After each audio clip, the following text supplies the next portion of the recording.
Pokemon investing crew, welcome back for another video. Today we're going to talk about how I think that stagnant prices in 2026, if that's what ends up happening, I think it could be a great thing for Pokemon sealed holders long term. And that's really what I've decided to do with a lot of my sealed stuff.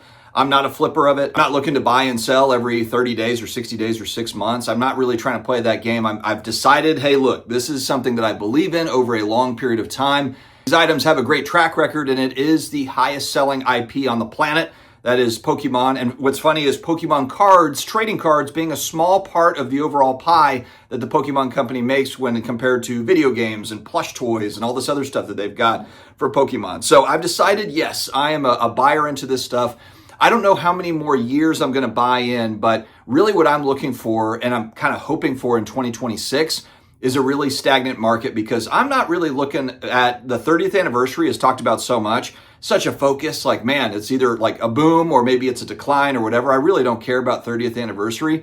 What I really care about more is the 50th anniversary. I think that that's going to be much more impactful for Pokemon than the 30th anniversary. And of course, that would be in about 20 years. So that is a long period of time. I mean, the idea of holding collectibles for 20 plus years, I mean, for most people, that's not going to happen. For most people, they're going to sell off before that, and it might be life stuff. It could be anything. If it's for life stuff, if it's for bills, then absolutely, you got to do what you got to do. But I'm going to treat this for me, assuming that I'm able to hold on, that I don't need money for other things. I would like to hold on, almost treating this like the 401k plan. I know that sounds crazy. These aren't stocks. No, they're absolutely not.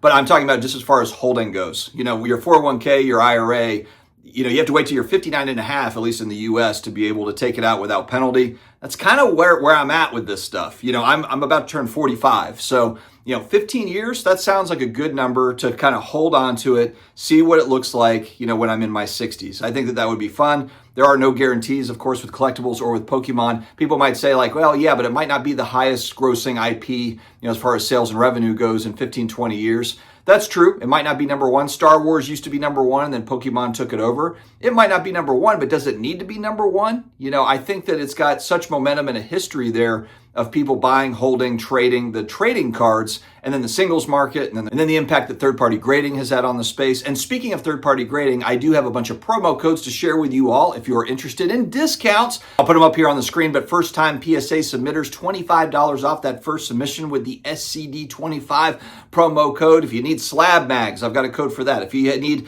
cases, if you need supplies, BCW, it's all there. I'll put it here on the screen. Note I might be eligible for a commission when these promo codes are used. I very much appreciate you supporting the channel in that way. All right, so long-term holding. Here's how I think that 2026 is going to play out. I think that the new releases for Pokemon are going to be hot like they have been. I think they're going to sell out. I think they're going to be expensive. I don't think that the demand for the new releases in the Mega Revolutions era, I don't think it's going to wane. But I guess what I'm really looking at is the Sword and Shield and the Scarlet Violet booster boxes and those products. And what are they going to do in 2026? To be perfectly honest, I would be surprised if they just continued to go the same way they did in 2025. And I don't know if that would be super healthy for the long-term market, to be honest, because I do think that there will be corrections based off of it. And even if we see, 2026, if we see a slight correction or it just stays flat in 2026 for a full 12 months, I think that would be a great thing for people that are just trying to get in to buy and hold long term. It offers a lot of these boxes. I think they're still at price points. When I see brand new boxes come out and they're $200, $250, $300. That's really what we've seen. I mean, not even $200. I mean, $250 to $300 for new product coming out. And I look back at Scarlet Violet, and I believe that Surging Sparks is one that people like to talk about a lot. But I think those boxes are still like $230, $240.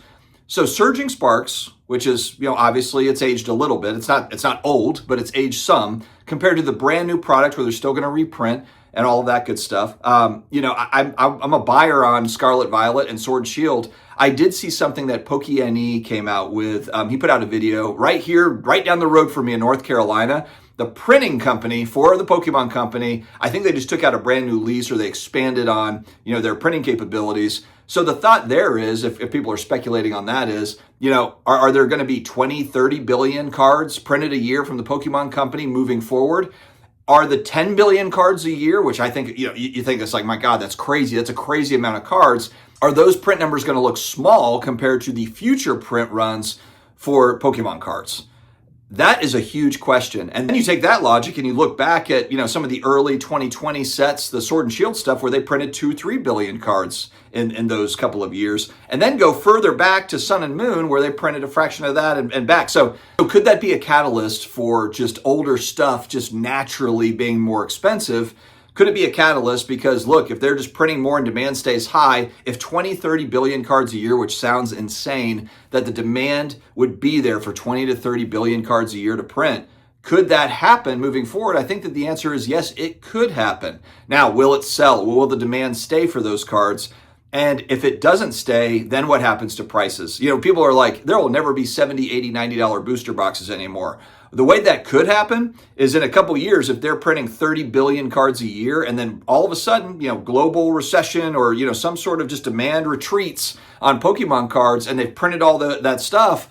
I mean, we've seen in 2022 and 2023 where they were printing 10 billion cards, you could get booster boxes at 70, 80, 90 bucks. They were on clearance because the demand wasn't there. Well, that's going to be the game. That's going to be interesting moving forward. If demand is not meeting an enhanced supply at 20, 30 billion cards a year, assuming that happens, then you're going to see some pretty steep discounts on that stuff. I think that's just kind of a natural supply demand thing that could happen. This is exactly why, for me, I'm not exactly sure how much further into the future I want to be buying product. I would rather focus in on product that is over the last 5 years, let's say, that I feel is still in a good range. A booster box that's in kind of that $250 to $500. A lot of people have been talking about Brilliant Stars and, boxes like that, Chilling Reign.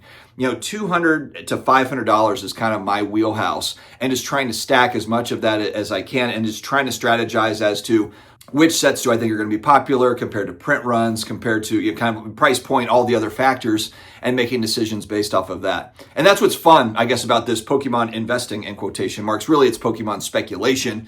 But that's what makes it fun, is trying to figure out which box is going to be the evolving skies of this era, and which cards are going to be popular moving forward, and which should we grade out, and that sort of stuff. That is always kind of a fun game when we're talking about trading cards. And so that's why, again, I'm going to go back to, if you are a long-term holder of this stuff, you're probably going to do okay no matter what. If you look at really the products over the last 5 years, you didn't have to be a genius. You just had to be buying into something over the last 5 years, and you're up on it. Now, will that continue with some of the new product coming out, especially when that new product is $250, $300 a box coming right out? I don't know. Is the upside still there, for it to go up at least over a fairly short period of time?